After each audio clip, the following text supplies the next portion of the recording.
And then I'm like looking around at the walls and there's just like the most immaculate, pristine marijuana porn that I've ever seen, just like glistening trichomes and buds and all this stuff, trigger warning. And it's like just purple things and orange hairs. And I was like, wow. Did you guys take us to a dispensary? Did you make me rent this vehicle? And then I had to drive us to a dispensary as the first place. And you know I had to pee. And I was really hungry. So we went to a dispensary. Okay, another thought-provoking episode coming up in 3, 2, 1.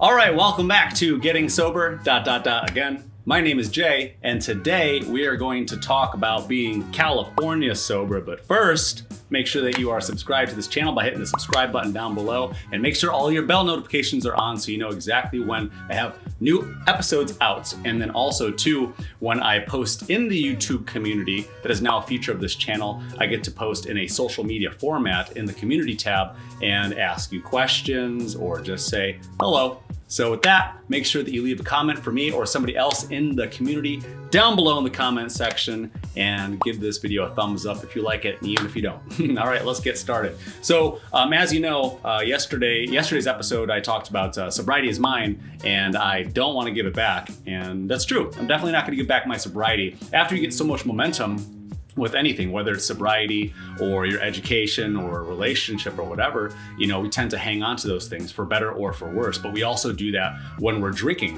and we then tend to binge. So it's easy to hang on to something that you know and that you're familiar with and that you've been doing over and over and over again, like going to the same bar and seeing the same people and going to the same buddy's house for game day or whatever your routine or your rituals are. Yes, men can have rituals too.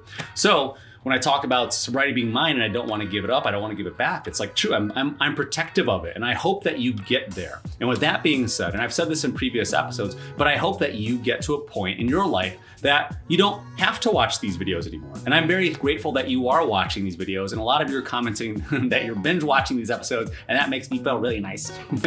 But with sobriety and being protective and having pride in your sobriety, and your sober motivation, your sober inspiration, whatever it is, I love that I get to watch some of you comment down below and add support to the comment section and to the community. So some of you that are on day 7, I'll see some of you commenting on people that are on day 1 or day 2, knowing like what a big jump that is. It's kind of like cat years. It's kind of like 1 week in alcohol years. It's kind of like a year, isn't it, right? So when you get to that point, you feel like, oh, I finally did it. I finally did something that I couldn't do for my whole life, which is just be sober for a whole week. And however you did it, if you napped through most of it, if you woke up late and went to bed early, if you went on vacation, if you locked yourself in a padded room, whatever it was, whatever you had to do to get there, you should be thankful and grateful for it. And I'm grateful and I'm thankful for you taking your journey seriously and doing whatever you need to do and making the sacrifices that you need to make for your sobriety to get your life back, so that you can be the best version of you. And that's what I want for you.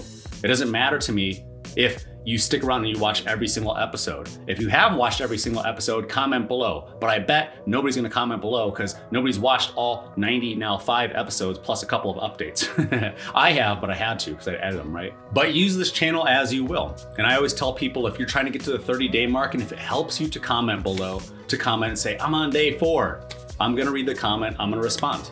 If you say that you're on day 5 or day 15 or day 29 and I'm really struggling today, either me or somebody else is gonna hop down there and give you some support to help get you through the day, to make you feel like you are loved and you are cared about, and that your sobriety is just as important to all of us as it should be to you and the people around you in your household and your community. All right, so don't forget to comment below. So with regard to today's topic of being California sober, some of you may or may not know what that phrase is, or maybe have never heard of it. It's kind of a recent trend.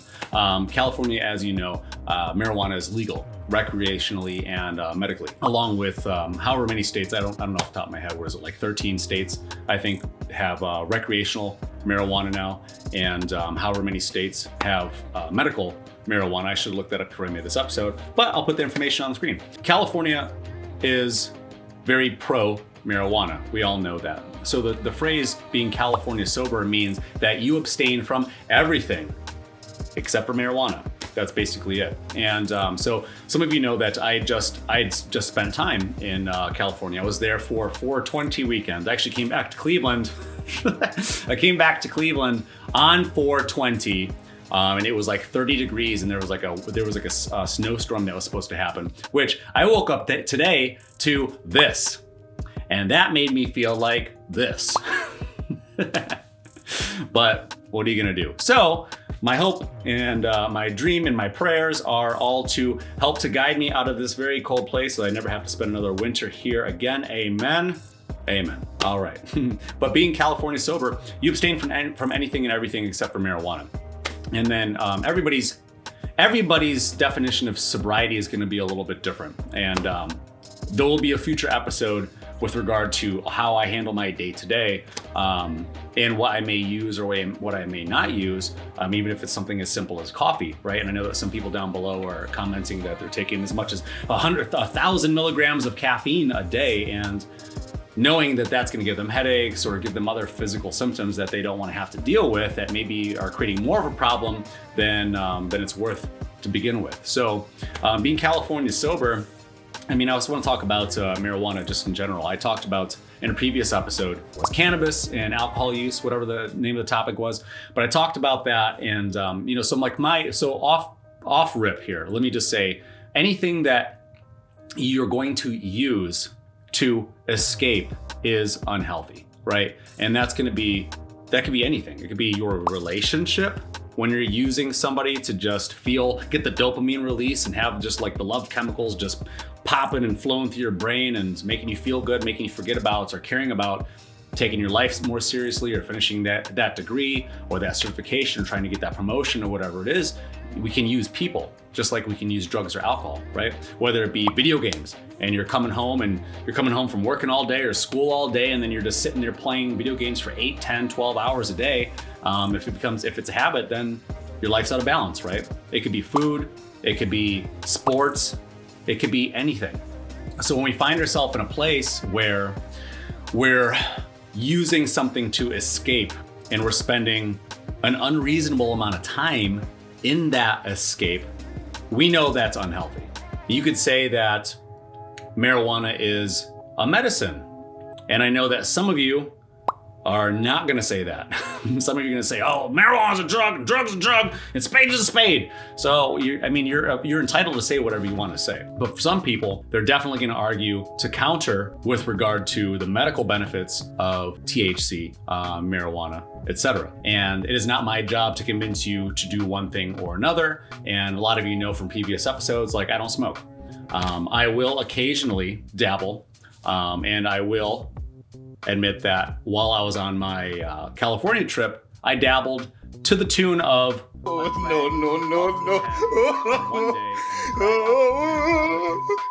Now let me clarify that. I was also the designated driver, so I couldn't have a full experience of marijuana, so I didn't partake heavily in marijuana. The people that I was with, which they will remain nameless, but I went out there to visit family. And the first place that we went to was this place called Cookies.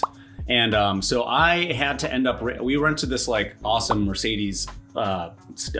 The person I was with that was supposed to rent it, they didn't bring their driver's license. So I brought all my stuff, my credit card. So I had to end up renting this $1,000 vehicle so that we could drive around Cali, and it was worth it. But the first place that we went to after getting on the plane and having to pee and being really hungry was we went to a place called Cookies. And I was like, oh, that's cool. I am hungry, but I don't know if I really want to fill up on dessert, but okay, we'll go to Cookies.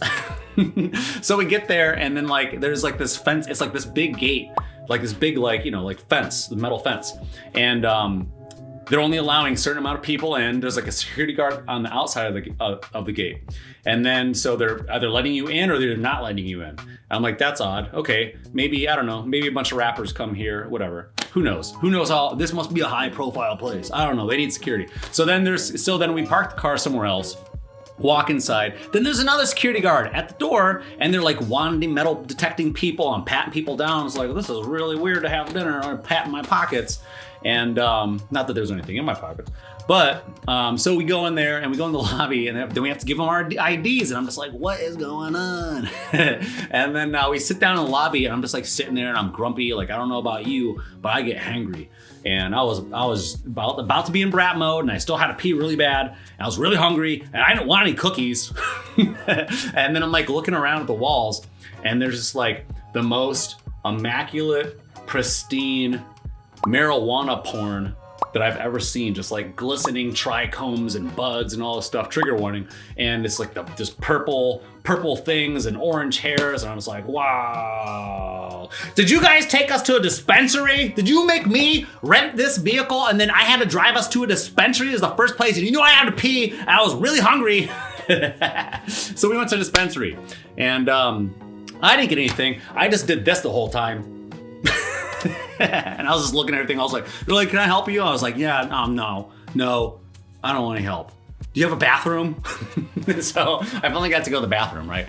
And then, but so the people I was with, and there was like this whole thing where like you can't use a credit card at a dispensary, or at least at this one, you had to use, if you were going to use a credit card, you had to know your PIN number to make it a cash transaction, like a debit transaction. And who knows their credit card PIN number? Nobody. And you can only take out X amount of hundreds of dollars a day per transaction on a credit card. That's kind of like a fraud thing, right? So anyway, long story short, they bought approximately one shitload of weed and marijuana products. And one of the things was, my whole point was, is the peer pressure, right?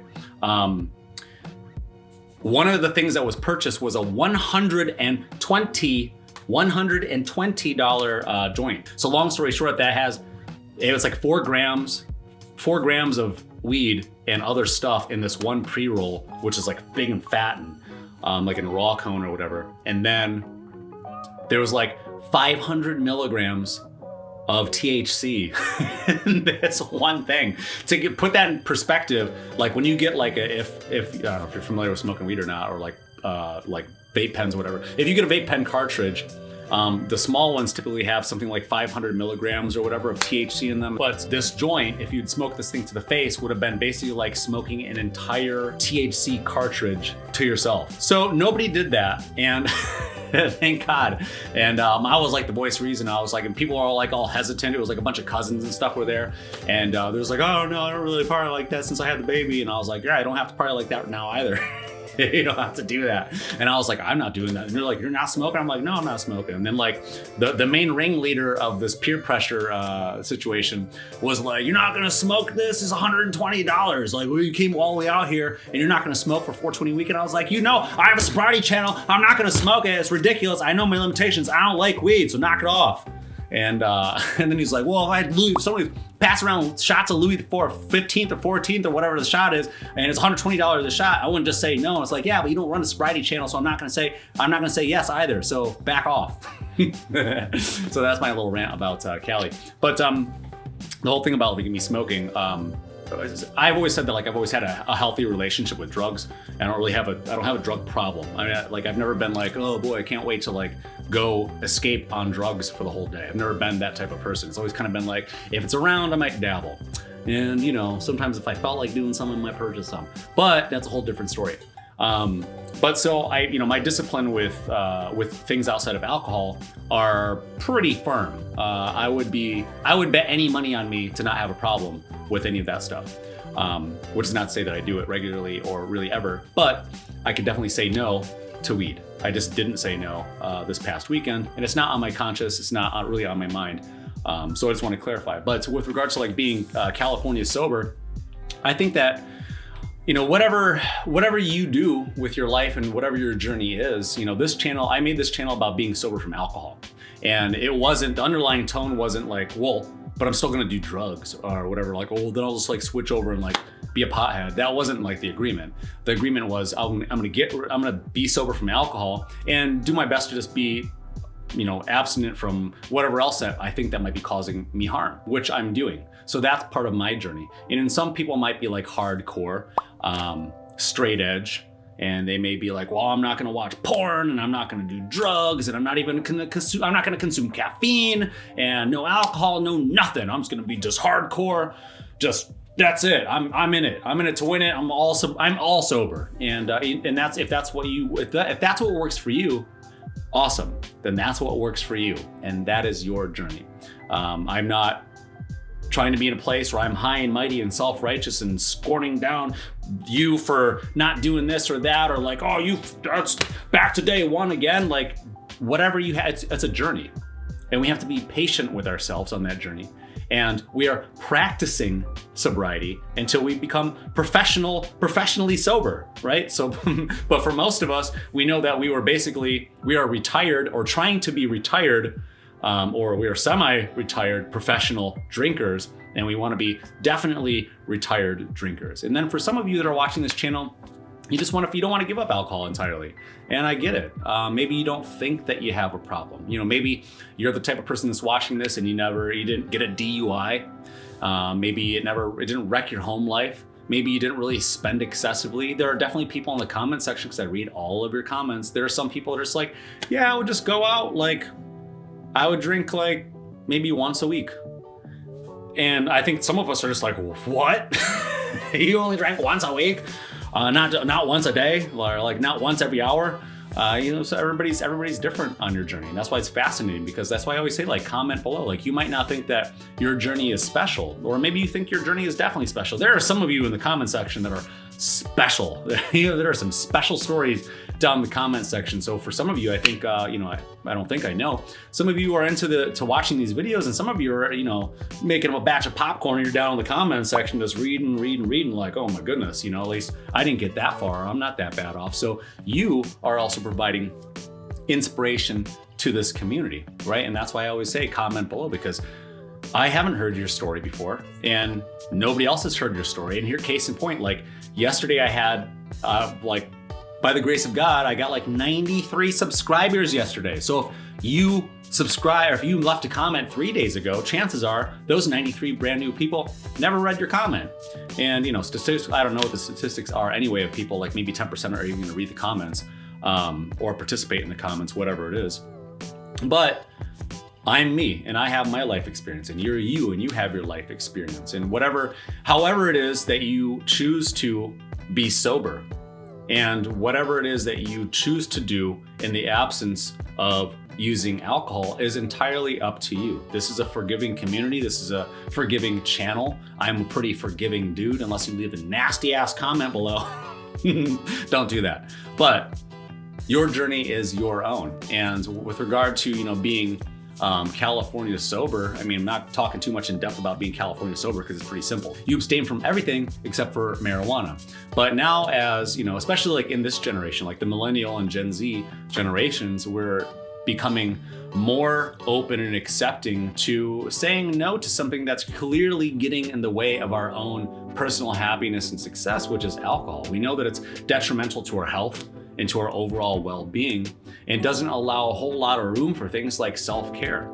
Like if you had to pick, like, okay, which one gets into a fight? An alcoholic or a stoner? Alcoholic, right? Like, well, all right, here's the next round of this game. Which one gets into domestic disputes with their spouse? Is it alcoholics or stoners? Alcoholics again. It's like there's so many bad characteristics of an alcoholic, and I'm not saying that everybody does it. I'm not saying everybody beats their spouse or everybody gets into physical altercations or even verbal ones. But more often than not, you could still, if I would have ripped that pre-roll and then try to drive that Mercedes, I probably would have drove that Mercedes straight into a ditch. And those are things that you gotta know. Like, I'm not saying like, we'll switch from one to another. But if you're gonna look at the benefits of one versus another, one's actually recognized for medicinal purposes, and one isn't recognized for anything other than getting a DUI, ruining your life, ruining your relationships with your friends and family. And it could be the opposite of that too. But for a lot of people, then you end up watching a channel like this one, trying to figure out, how do I get off of this stuff? I don't know what to do. And you're looking for alternatives. So if maybe, if an alternative for you, as more legalization starts to happen, like, be smart about what you're gonna do. Be smart about how you ingest marijuana if you're going to ingest marijuana. And know that there is a very big difference between how your body metabolizes marijuana by smoking it or by eating it. If you eat marijuana in the form of a gummy or brownie or whatever it is, your liver metabolizes it in a way that it becomes actually more psychoactive and more trippy than if you were to smoke it. So be mindful of those very two important facts if you do end up going along that journey, and if that's something that you're gonna do in replacement. But at the end of the day, like I said, I want you to be your best self. I want you also to know what your limitations are. You know, if you find yourself in a situation, just like if you found yourself in situations where you're trying to go shot for shot with somebody, or like maybe you were the person you were making people go shot for shot with you, and then that person ended up puking, or you ended up trying to go shot for shot or beer for beer or bottle for bottle with somebody else, and then you ended up puking or getting a DUI or whatever the case may be. People have different tolerances. You know, I think I was talking about, so again, like I know Jamie from the Joe Rogan podcast, and he can eat a 1,000 milligram Death Star THC gummy and be completely fine. He also smokes a lot of weed, apparently, and is just completely fine. He's a high functioning person on marijuana. If I take any more than 2 hits of marijuana, that's gonna be the next 2 hours for me. Like, I'm just gonna be sitting down, I'm not gonna be very functional, and I have to be mindful, like how some people, you ever meet somebody and they're just like, oh no, I had a drink, I'm gonna call a cab. And it's like, what do you mean you had a drink and you're gonna call a cab? You can drive home on a drink. You could drive home on 2 drinks, as a matter of fact, the way that the blood alcohol level, and you're just like, all right, I know a little bit too, I probably sound like an alcoholic right now. But we all have to know what our limitations are. And weed's definitely not for some people. And it's really not been for me. And I'll tell anybody, my success rate of saying no to weed is very high. I've said no to, weed is like the drug that I've said no the most to. I'm not bragging, it just doesn't work for me. And I've always said to people, like, I wish that I could smoke weed, that I had a better relationship with it, because I would have gladly traded in all of those hungover mornings, all of that money that I wasted, all those risky and dangerous situations that I put myself in because of alcohol, for all of the times that I've just been silly and goofy and maybe a little hungry on weed, right? Now, still there's danger of like driving while intoxicated and things like that, but like, if you do something responsible, who am I to judge? And I'm definitely not judging you. So be safe on your journey, and I wish you good luck on your journey. Make sure you leave a comment down below for me or somebody else in the community, and I will see you in the next video.